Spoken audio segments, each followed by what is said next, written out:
Welcome to NEXTGames, a guide to ninja series. In this episode, we will go over Elite Enmity Gearsets. Now before we discuss the best Enmity Gearset, I thought it would be important to discuss Enmity. Enmity determines who an enemy's focus will be upon. Whoever has the highest Enmity is who the enemy will currently attack. There are two types of Enmity.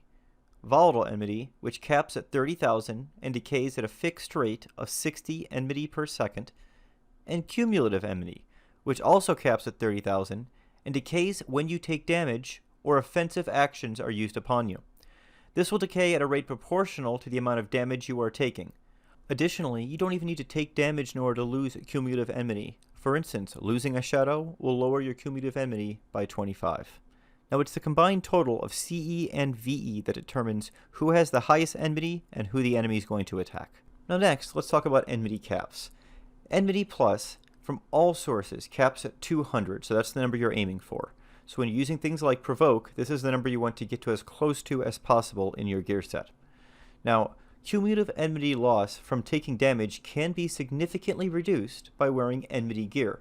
This reduction caps at plus 100 Enmity, or a 100% reduction.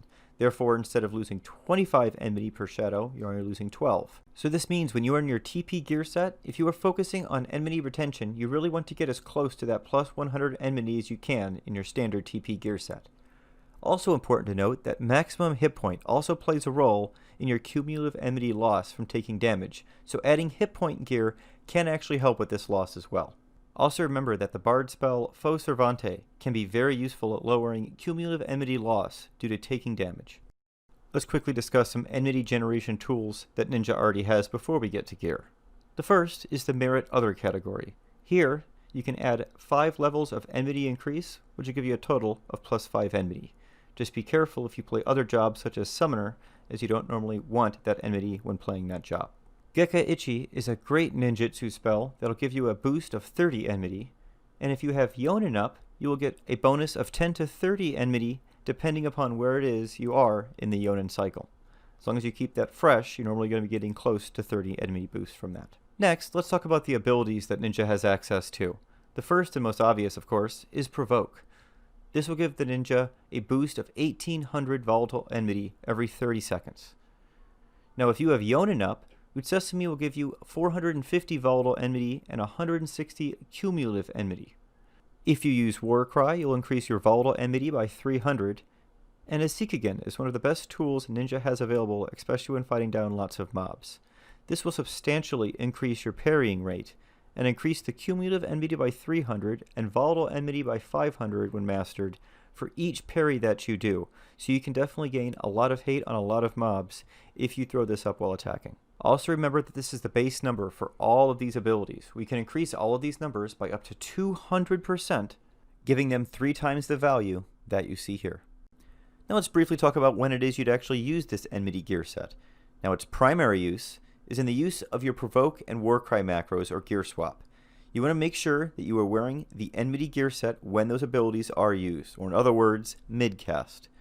Now, secondary uses for the Enmity gear set is that it can in theory be used mid-cast with any action to increase the Enmity generation of that action by as much as 200%. Note though that this is normally going to interfere with the mid-cast gear that you would normally be preferring to wear during that action. So for instance, you would normally want to mid-cast in Utsesumi in fast cast gear to get that recast delay reduction. But you could also mid-cast in your Enmity set to boost the Enmity generation from Utsesumi instead of lowering your recast. The same is true for things like ninjutsu and feebles. Normally you would want to cast those in magic accuracy gear, but if you're not concerned with the enfeeble landing or being resisted, you can just as easily mid-cast those in Enmity gear and get that increased Enmity generation from those, with the trade-off being lower magic accuracy. Okay, that's enough of that. Let's move on to the actual gear. Now if you are really concerned about Enmity retention and generation, this first piece is without a doubt the one that you need in this set and that will make or break it. And that is the Fudo Masamune on Path C. This gives you a hit point increase of 150, lowers your ninjutsu recast time by 25%, and gives you an additional 10 Enmity for each Usemi Shadow that you have up, for a total of plus 70 if you have San, plus boots, and a cape. This is a tremendous weapon for enmity generation, as long as you're doing it right, will always have anywhere between 50 to 70 enmity added to every one of your actions. So with just this weapon and Gekka, you are already achieving the 100 enmity that you want in your TP gear set in order to make sure that your cumulative enmity loss is as low as possible.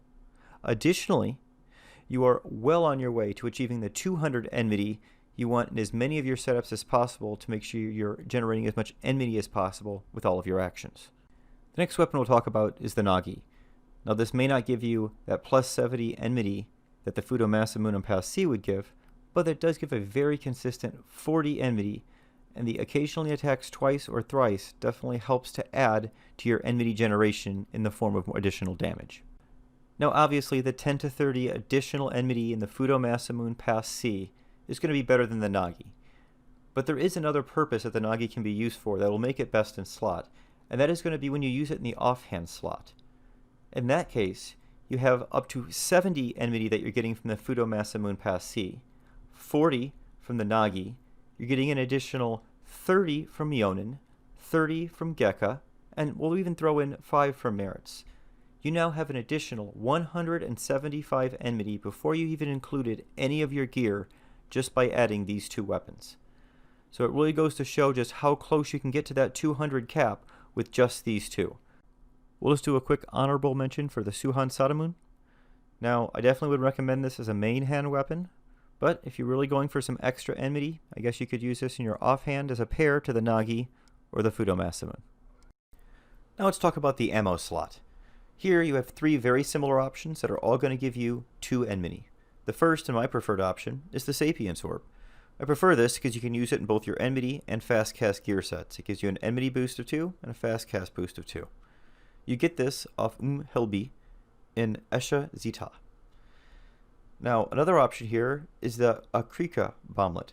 Now this will also give you enmity plus 2, but also gives you 20 hit points, so it'll actually help out a little bit when it comes to your cumulative enmity loss if you happen to get hit while you're in this set. You can get this off a Chuka in Wild's Keeper Reef or off the auction house for only 10 to 20k. The third and final option that'll give you enmity plus 2 is the Iron Goblet. You can get this from the Paramount Ironclad inside of Legion. Let's go ahead and move on to the head slot. Now the head slot is an interesting one when it comes to the Ninja Enmity gear set, because this is the only slot that really does not have an eye level 119 option for Ninja. If we want to add any enmity here, the best option for us is going to be to go with the level 77 piece Versa Salata plus 1. Now I don't really recommend you use this because it's not an eye level 119 piece. Therefore, it's missing all of the standard stats that it would have on it if it was that level. Things like an increased hit points, stat boosts like strength, dex, agility. It's missing accuracy, evasion, magic defense bonus. And I understand that this is an evasion set, so many of these things don't matter, but you also have to figure that you're going to be in this set for 1 to 2 seconds. And if you end up getting hit during that time, wearing this as opposed to an eye level 119 piece is definitely going to give you a big hit. It's also actually pretty hard to find. On most servers, you'll actually have to find someone that'll make this for you, and even the non-+1 version is difficult to get your hands on. Now the alternative to this that I use in most of my gear sets for enmity is the Naga Somen. Now of course there is no enmity on this whatsoever, so you're going to ask why we're using it. And the main answer is for all of the hit points that it gives you. All of the other pieces of gear that we're going to use in this set don't really give us a lot of hit points, and therefore when we switch to this set, our hit points usually end up taking a dip because our total hit points are lower in this set than they are in our TP set. We help to correct that here in this head slot by doing this. So that's why I choose to have this Naga Somen here, which will give us a total hit point boost of 136, a total evasion boost of 58, a magic evasion boost of 43, and a magic defense bonus boost of 4. So those are all the stats that we get over using that Versa Salata plus 1. Now by all means, if you're going for a pure enmity build and you haven't reached that 200 cap, that Salata is a way to get there. Just be careful with it, as I point out, as if you do get hit with it on, you are going to take quite a bit more damage. Now for neck, we have a clear best in slot winner, and that is the Moonlight Necklace. It gives you an enmity boost of plus 15. However, its one major downside is regardless of what server you're on, this is going to cost you about 50 million gil on the auction house, so it is fairly expensive for that enmity boost. Now you could also just go with the normal quality version of this necklace, which is the Moonbeam necklace. This will only give you a 10 enmity boost, so 5 less, but it's much more reasonable at only 3 to 4 million gil in the auction house. Now the option I found myself using most frequently is the Unmoving Collar +1. Now this gives you an enmity boost of +10, so it's the same as the Moonbeam necklace. However, it gives you a very nice hit point boost of 200, which will of course help with your cumulative enmity lost if you happen to get hit while wearing this. And additionally, if you're just trying to get more enmity in your regular TP gear sets, this Unmoving Collar +1 is one of the better ways to do it. So really the two ones that I wanted to focus on here were the Moon Knight necklace, which is without a doubt the best in slot, and the Unmoving Collar +1, which obviously does have 5 less enmity on it, but it doesn't cost you 50 million gil. And if you are using this in a set other than your enmity gear set, such as a TP set to try and boost the enmity of that set, this will help out substantially with the additional 200 hit points, as that will help in the event that you do get hit with your cumulative enmity loss. Let's go ahead and move on to the earring slots. For earring slots, it's pretty easy. You should get the Trucks earring for one of your ears. It gives you an enmity boost of +5 and can be acquired from Divine Might 2 HTMB. For the other ear, use the Cryptic earring.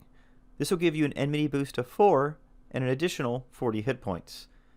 You can get this off of Rancibus in Vagary. The body slot is another easy one. We want to use the Emmet Harness +1.